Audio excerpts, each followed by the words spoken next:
Alpha Omniverse, Part 1, From the Ashes. Our universe is just one of millions that form a multiverse known as the natural realm, which in turn is just one of thousands of multiverses that collectively form an omniverse, known as the Sentenza or Omega Omniverse, which was the creation of a mysterious being known only to us as the Creator.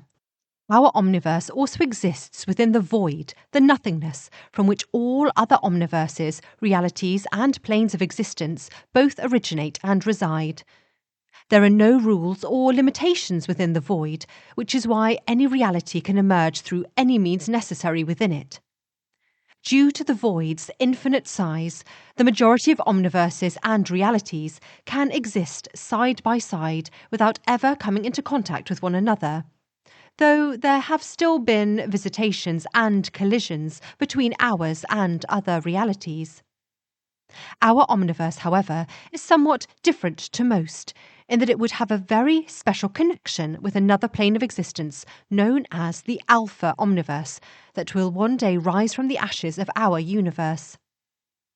As its name would suggest, the natural realm follows the natural laws, unlike the surrounding hellish, magical, and heavenly realms where supernatural forces prevail.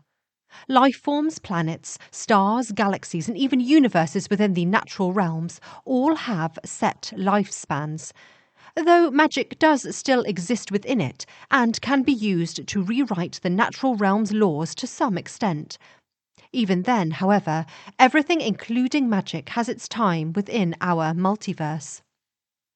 In the final stage of our reality in particular, it is known, thanks to the actions of time travellers who also mapped out our universe's history, that the last intelligent life forms to exist will attempt to postpone our universe's inevitable end through magic. They will, for the most part, fail, though a tiny part of our universe will nevertheless survive thanks to their efforts, which is still an incredible and unprecedented achievement. Ironically, the natural realm itself is immortal and will continue to produce new universes for all eternity. It is only capable of producing and holding a set number of universes at a time, however, all of which exist side by side and all begin and end at the same time.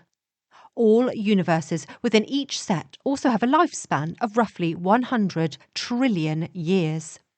The tiny existing fragment of our universe, meanwhile, will be pushed to outside of not just the natural realm, but the entire Omega Omniverse itself by the formation of the next set of universes.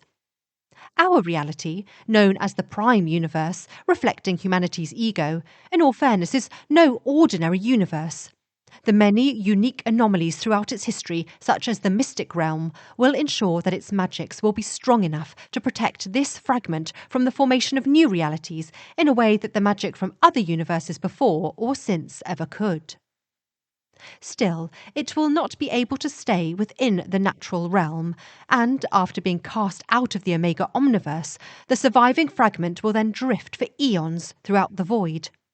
During that time, it will collide with the remains of other dead realities unconnected to ours, as well as ethereal worlds and realities, which are those that are not able to form properly within the void, and are trapped in a ghostly state between life and death.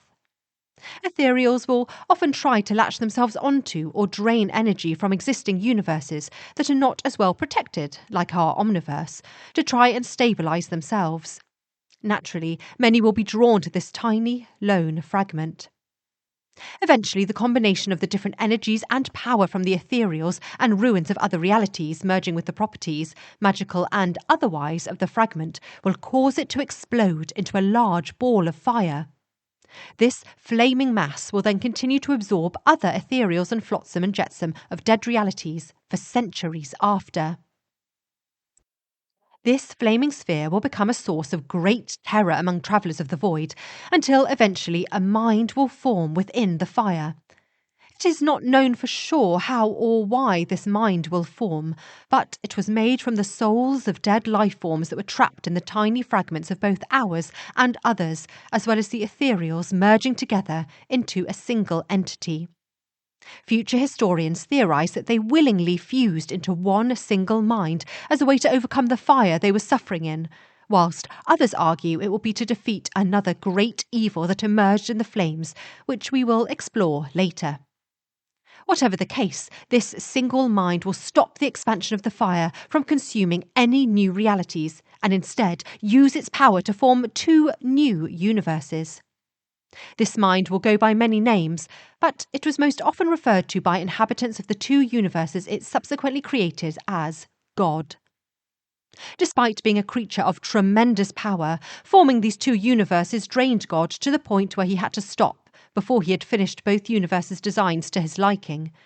God, unlike our somewhat callous creator, was a being of love and kindness and wanted to create two perfect universes where his creations would be happy. Tragically, before he could recharge and finish both universes, God was attacked by an ethereal creature known as Calvos. This ethereal had been able to enter the flames when God was reshaping them into realities and let his guard down, with Calvos subsequently hiding in one of the few areas that were stable, thanks ironically to God's actions. Calvos didn't simply want to drain the two new realities that had formed, it wanted to take God's place and rule them. Despite being weak, God was still able to defeat and banish Calvos back into the void and erect a barrier around both realities to prevent him or any other threat from emerging. Sadly, both of these actions drained the already weakened God to the point where his body broke down completely. He did not die, however. His mind still survived, but for billions of years after, it drifted through one of the two universes he created in a comatose state. Without God's influence, both universes stabilised in the current imperfect state they were in, though they did still continue to develop and evolve in other ways on their own for billions of years after. Their final forms were very different to ours and each other, though life forms, planets, and in some cases historical events or patterns from our universe and the other realities the two universes were created from were duplicated in both, albeit in different ways. For instance, there were copies of the Earth and other worlds, like Mars and Data Rectuli, in one or both universes. One of the two universes was more similar to ours in that at least half of it was a black space, filled with stars that had planets orbiting them that made up solar systems, that in turn made up galaxies like ours. Its natives were also natural creatures, like in our reality, who had finite lifespans and relied primarily on science and rationality. Though again, magic also existed and could be accessed, and just as in our reality, it evolved too. This universe was nicknamed by both its inhabitants and visitors from our time as the Stars. The other half of the Stars universe, meanwhile, was a hell dimension, with a red space its stars and worlds existed within. All of the creatures from this half of the stars were supernatural, demonic beasts who were drawn towards acts of malevolence. The demonic half of stars was created from the tiny remains of demons that were preserved in tiny fragments of our universe. Whilst demons are not native to our reality, all demons in our Omniverse originate within the hellish multiversal realm, a place of chaos with different natural laws. They have invaded both our Earth and multiple other worlds in our universe many times, even taking over some planets, galaxies, which ensured that traces of their dark magic would sadly endure into the Stars universe and the other realities created from it. The other of the two universes, meanwhile, was structured very differently. The space between its worlds was nothing more than a white mist, whilst the worlds themselves were all connected to one another via 4 pathways, one at the top, one at the bottom, and 2 on either side of each planet. These pathways were the only way to travel from world to world, and all came equipped with an atmosphere similar to the planets themselves, as well as gravity, allowing any life form to potentially cross from planet to planet more easily. No stars existed in this universe, with each world heating and sustaining itself. As a result of these pathways, this reality was known as both the road and the web. Its natives, meanwhile, included a mix of natural creatures, demons, and strange life forms from the other realities that collided with the fragment and everything in between. Its version of Earth was only similar to ours in that it hosted similar life forms, including both dinosaurs and humans, who, in this world, lived alongside one another. It obviously did not have a similar history to our world in any way as a result. The stars in the road were separated from each other as well as surrounded by and protected from the dangers of the void by a wall of fire, which again had been engineered by God himself in one of his final acts. However, the fact that God had to do so in such a short space of time meant that he was not able to perfect it either. A few thousand years after the apparent death of God, the flaming wall on the outside became unstable, leading to the creation of two new universes, one on either side of the stars and the road. These two new universes were not simply copies of the stars and the road, they were completely unique as well, though still elements from both our and the other universes were present in these realities, including copies of the Earth. These two new universes were also separated from the stars and the road by the flaming wall, which also expanded to surround and protect them too. The flaming wall, however, remained unstable and would soon create two new universes on either side of these realities a mere few years later, as well as expanding to protect them. It also created two new universes, one at the top and one at the bottom of the stars and the road, with the flaming wall expanding to protect and separate them. Two new universes were also created at the top and the bottom of the two new realities on either side of the stars and the road. On and on this process would repeat for all eternity, creating the ever-expanding Alpha Omniverse as a result. Each reality within the Alpha Omniverse also possesses a finite lifespan like the universes of our realm. When each reality dies, it is reduced to nothingness, only for the flaming wall on either side to then produce a completely new universe in its place, further ensuring the Alpha Omniverse will always go on. Unlike the natural realm, where every reality evolves at the same rate, in the Alpha Omniverse, universes' lifespans happen at different speeds. Whilst the Alpha Omniverse may be an incalculable distance from the Omega Omniverse physically, travel between them is still possible via time travel. Time is a physical entity, much like matter, and therefore parts of it were preserved in that tiny fragment. If you were travelling forward in time to pass the end of our universe, you would arrive in the Alpha Omniverse, and similarly, if you travelled backwards in time from the Alpha Omniverse, you would eventually reach our reality. There have been many travellers to and from each Omniverse, with many of our greatest heroes, such as the benevolent vampire Professor Fang, the enigmatic time traveller Ingrid Emerald, travelling to the Alpha Omniverse and back. However, the first traveller on record to cross from one to the other was the Alpha Omniverse's rogue time traveller Janssen Dortmann, who would christen our reality the Omega Omniverse, and his own the Alpha Omniverse, even though ours came first. Naturally, like most humans, he put his own world at the centre of creation. The Alpha Omniverse would also serve as something of a gateway to the many other realities it was made from, such as the fifth multiverse, with the remains of one of its universes having been among the first to collide with the fragment. The fifth multiverse was named as such simply because it was the fifth omniverse or multiverse in a line of multiverses that the Omega Omniverse is included in. Though all are near, all are ultimately separate and were created through entirely different means. As a result of these visitations, we would develop knowledge of the Alpha Omniverse's history, or rather of the Stars universe's history. Being one of the first two realities, and having a fairly similar version of Earth to ours, it was naturally more of a target for visitors from our universe. Whilst not every universe in the Alpha Omniverse has a copy of the Earth, those that do, at the very least, follow many of the same historical patterns as our reality, such as the rise of both the dinosaurs and humanity, though no universe has the exact same history as ours. A combination of the patterns from our reality being mixed in with those from other universes, and the free will of the natives have created many diversions. The god of the Alpha Omniverse's mind, meanwhile, drifted for billions of years through the Stars universe where his body had perished. Whilst he was comatose for most of his journey, his mind, in an unconscious attempt to help itself, began absorbing magic and other forms of energy from stars, planets, and so on, to try and rebuild himself. God never absorbed enough to cause any harm, as even in this state, God still loved his creations, though as a result of his careful rationing, it took him considerably longer to create a new body. Once his new form was complete, God's mind was fully restored to a conscious state by its power.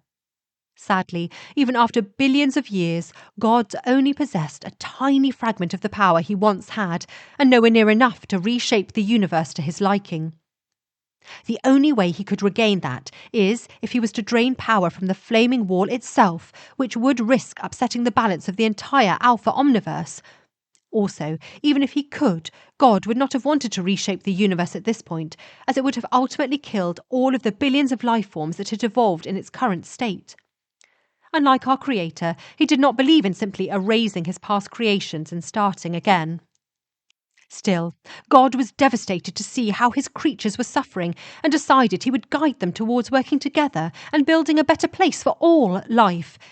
In order to accomplish this, he felt he needed a chosen race of creatures to help him.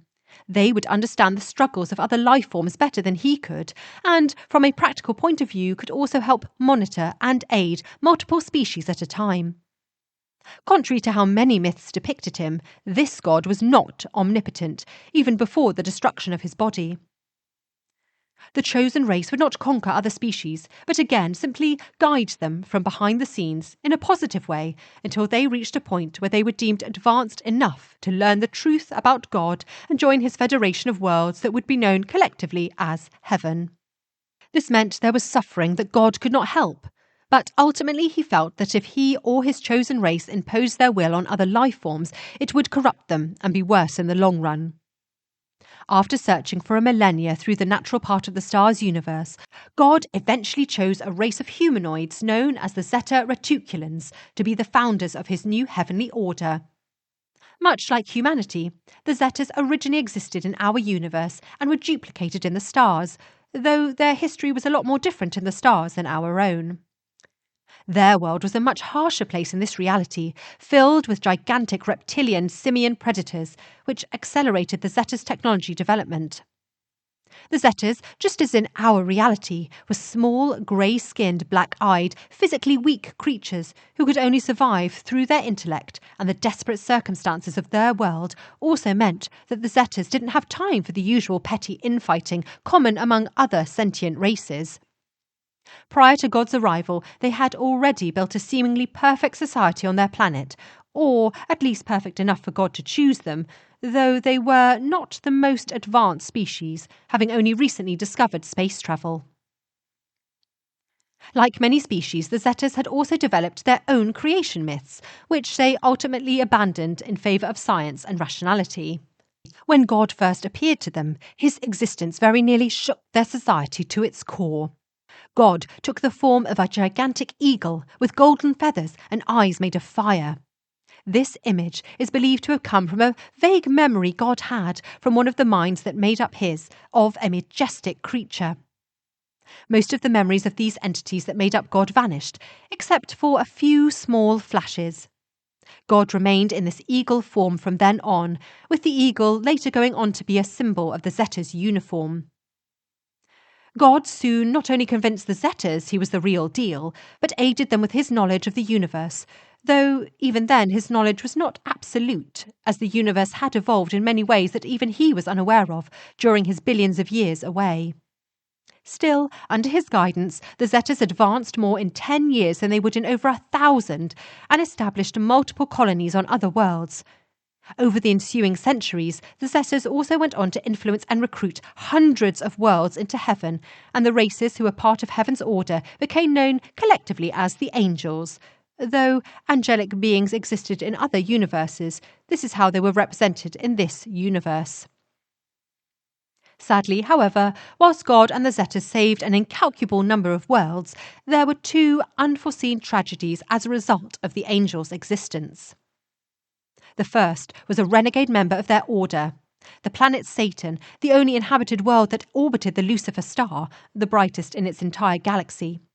Its people, a race of serpent-like creatures known as devils, had originally been a warlike species who had seemingly overcome their violent impulses and become pacifists. God still did not trust them, as he felt there was a taint of darkness within their kind, quite unlike any other in the natural side of the universe. He wanted to wait for many more centuries to make sure the devil's culture was free of all its warlike traits, but the Zeta leaders insisted on the devil's joining, having spent many centuries guiding them. God, again not wanting to impose his will, granted their wish. Ironically, for centuries the devils became a symbol for the angels, a race who had gone from almost wiping themselves out to ascending to becoming among God's favourites. Sadly, God was ultimately correct, and the devils later clashed with the rest of the angels. The devils believed that God was wrong, and that only through conquering other races and keeping them in line could the angels properly guide them, and that by not doing this, the angels were allowing countless life forms to suffer. Many others among the angels who had lost planets, despite their best efforts, to wars or disasters they weren't allowed to interfere in, actually sided with the devils, which led to a civil war among the forces of heaven that cost an incalculable number of lives. The battle ended when one renegade Zeta commander ultimately destroyed the planet Satan against God's orders. Some of the devils would escape, with many of their kind rebuilding and continuing to be a threat to other life forms. One such group visited the Earth in ancient times, and though they were driven out by the Zetas, they continued to be a problem in the universe. Aside from the devils, the angels' other biggest threat was the Federation of Evil, who emerged in response on the hellish side of the universe. The angels had attempted to redeem many of the demon worlds too, but not only did they have virtually no luck in the long run, their actions alerted many of the more powerful demonic worlds into an alliance like never before. Ironically, the threat of God did in some ways improve the demons by causing them to unite, when before their side of the universe had been a place of anarchy and chaos. The demons were, in many respects, more terrified at the thought of being redeemed by God and facing the cruelty they had indulged in than in death. Demons' overall commander or empress was Lilith. She saw her new army as not only a way to protect the hellish side of the stars, but to expand and conquer the natural side, which had always been her ambition. Whilst she and her armies were obviously no match for the angels and God, the chaos they inflicted on the natural side of the universe and the strong base they established on their side kept the angels preoccupied for millennia, limiting their impact on the rest of the universe. During this time, another renegade organisation emerged that became known simply as the Alliance to us, though its real name in its creator's language was the Zankari. Its founders were a powerful race known as the Yenka, who were once a great power centuries before God's return. They had been responsible for defeating another race of monsters who emerged from the flaming wall known as the Tulka, whose history we shall explore in another article. The Yenka used the Tulka's stolen technology to become a highly advanced race and aided other species throughout the galaxy that had suffered in the war. At first, they were seen as great heroes, but sadly it didn't take the Yenka long to exploit these other races that were either too weak to fight back or now less advanced than they were. In time, they became a new fascist power, in some ways no better than the Talca, and went on to carry out atrocities on various planets before their empire eventually fell, after several more centuries. The collapse of the Yenkan Empire happened just before God awoke and sought out the Zetas. Whilst legends of God spread throughout the cosmos, the Yenka refused to believe them. They assumed, in spite of their failings, that if God were to ever choose a race, it would be them. In spite of their arrogance, several centuries later, they were included among God's angels, but, much like the devils, they eventually split off from them, believing that they should interfere in other life forms for their own good. Their departure from heaven was a much slower and more gradual process. Unlike the devils, they knew better than to take the angels on, and it would only be when the angels became involved with the Federation of Evil that they broke off from them and formed the Alliance Sakari. This was not simply a revival of their old empire. It was, in some ways, designed to help the Yenka redeem themselves. Their time with God had not been a complete waste, as the creatures were forced to admit to the atrocities they had carried out during their empire, which had always been covered up or framed as them protecting their own territory or space. Ironically, God and the rest of the angels did not believe that the current generations of Yenka needed to atone for their ancestors, as they had nothing to do with their atrocities. They simply wanted the tragedies caused by their forebears' ambition for empire not to be overlooked. But typically, the Yenka instead used them as motivation to fall into the same trap, and this time overran many planets, supposedly for their own good. Still, the Alliance did aid many worlds as well, with arguably its greatest achievement being the curing of the Great Space Plague, which threatened to wipe out over 1,000 worlds.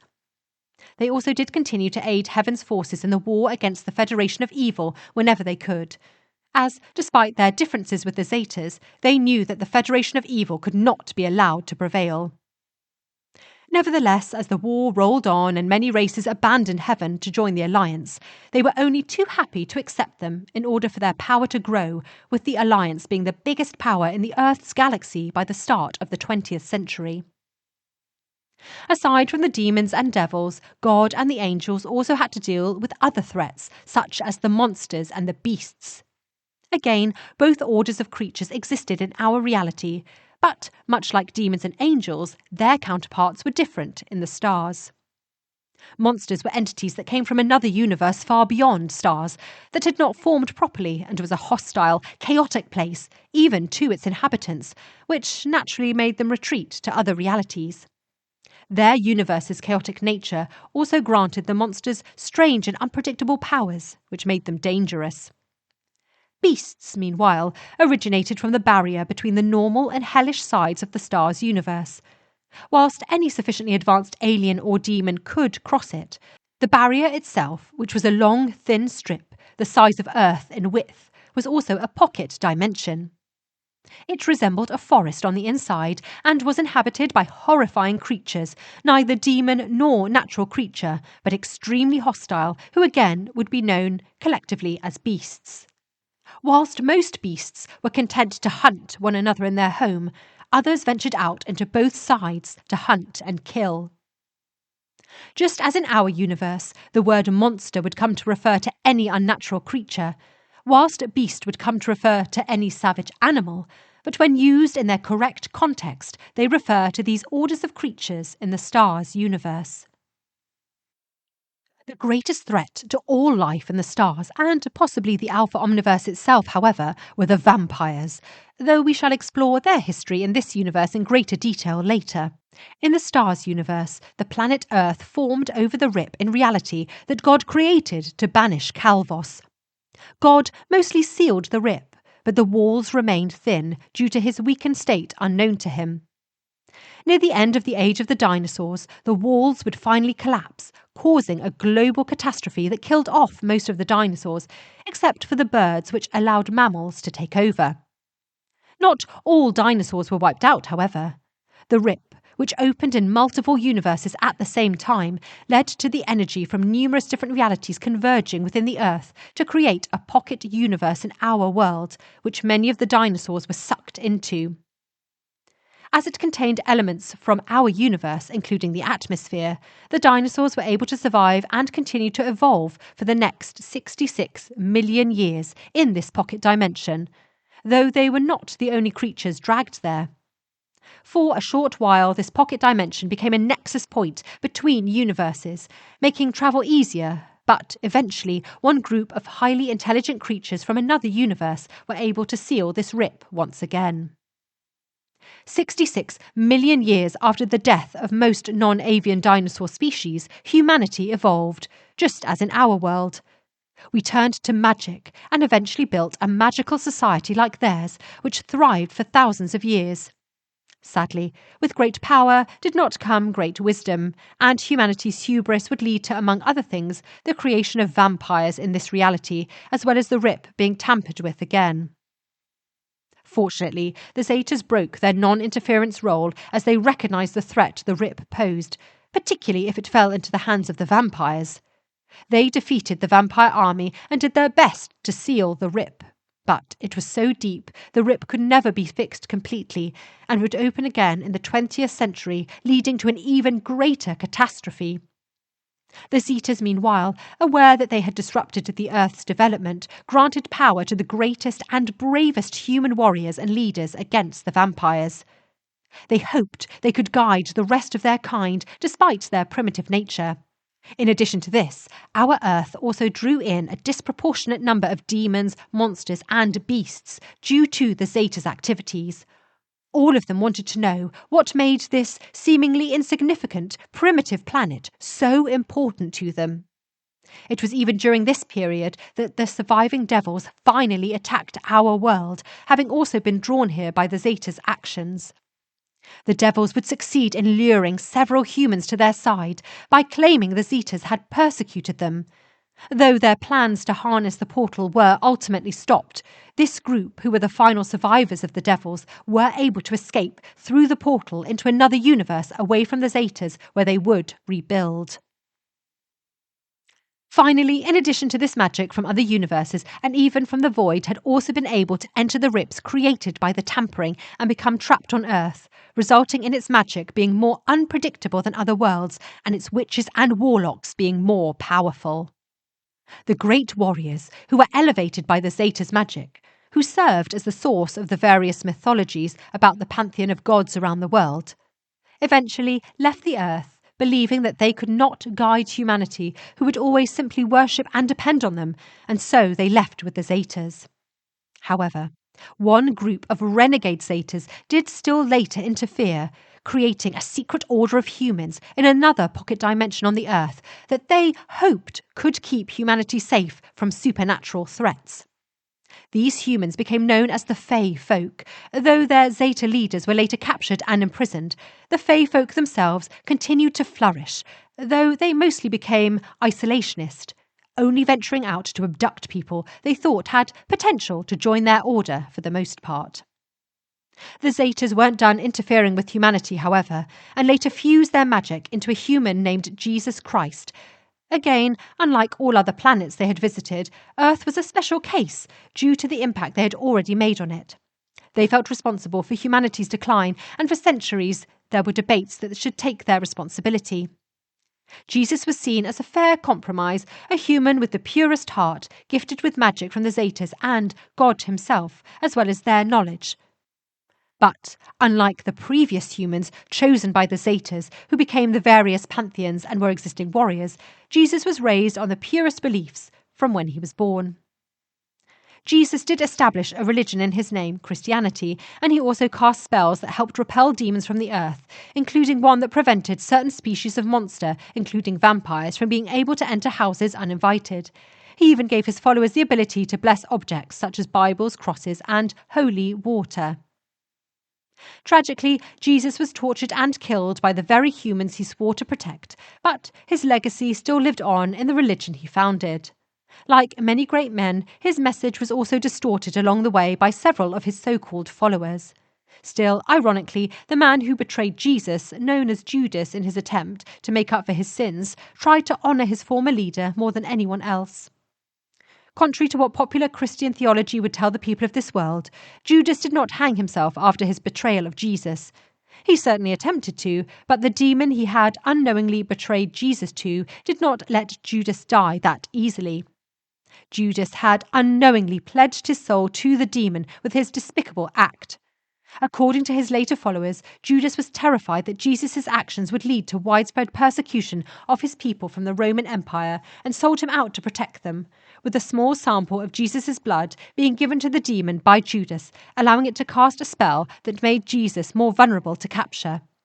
However, many argue that Judas hoped he could step in and be his people's saviour instead of Jesus. Either way, the creature not only let everyone know who the traitor was, blackening his name forevermore, it kept Judas alive to prolong his suffering. It wanted Judas to see how he would become the most despised man in human history, how his very name became a byword for the lowest form of traitor for centuries to come. The demon also made Judas help carry out its horrific crimes for decades, whilst subjecting him to the worst torture, until it eventually arrived in Spain to try and harness the power of the lake in the Vampire's Mountains. It proved to be too much, even for the demon who was ripped apart by the creatures of the mountain, whilst Judas escaped. Now, free from the demon's influence, Judas sought to make amends for his betrayal of Christ and all the other horrors he had carried out. He gathered several of the local vampire and demon hunters together, and with a combination of their help and the knowledge he had built up from the demon over the decades, Judas placed a barrier around the mountain, sealing it off from other dark forces and protecting the nearby area that had always been abandoned. This later led to the establishment of towns and villages in the area such as Motril. From here, Judas built an organisation devoted to hunting supernatural creatures all over the world, known as Kesef, the Aramaic word for silver, to serve as a constant reminder of what he had done. Judas knew his name could never be redeemed, and that he would rightfully be viewed as a traitor, but he hoped at least that he could take some of the burden from his soul with Kesef's actions. Ultimately, in the 5th century, Judas mysteriously vanished. Nobody knows exactly why, though some have suspected the demonic magic that was keeping him alive eventually dissipated, or worse, turned him into a demon, and he had to be put down by his own organisation. Either way, Kesef continued on without Judas, and would play a pivotal role in pushing back the supernatural for centuries. Tragically, much like the man who founded it, Kesef later became somewhat corrupted by power. It spread a lie throughout all the corners of Earth that the supernatural did not exist. They claimed it was to allow humanity to progress, believing that they could never do so if they were having to fight a war against the paranormal. In this respect, they framed themselves as heroes, fighting a secret war for the sake of the rest of humanity. Others, however, have argued that they did so to gain power, as if they were the only people who knew the truth about the supernatural, leaders would be forced to turn to them, and they could act essentially as a private secret police above and beyond the law themselves. There is strong evidence to suggest this, as Kesef did possess considerable influence to the point where world leaders regularly conceded to them. Many also believed that they formed alliances with vampire and demon kings, who also benefited from the anonymity to help bring about the great deception that vampires and demons were just myths which persisted until the 20th century.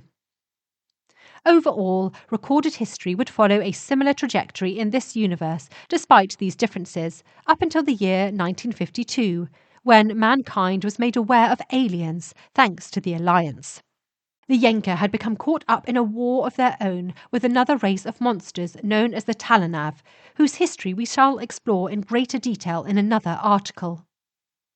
The Yenka had generally avoided the planet Earth, knowing how important it was to the Zetas due to the Rip. However, with the Angels' activities by this stage caught up entirely with the Federation of Evil, the Yenka approached the Earth in the hopes of harnessing the power from the Rip to use as a weapon against the Talanav. They couldn't just take the Rip by force, as all their resources were being used up against the Talanav.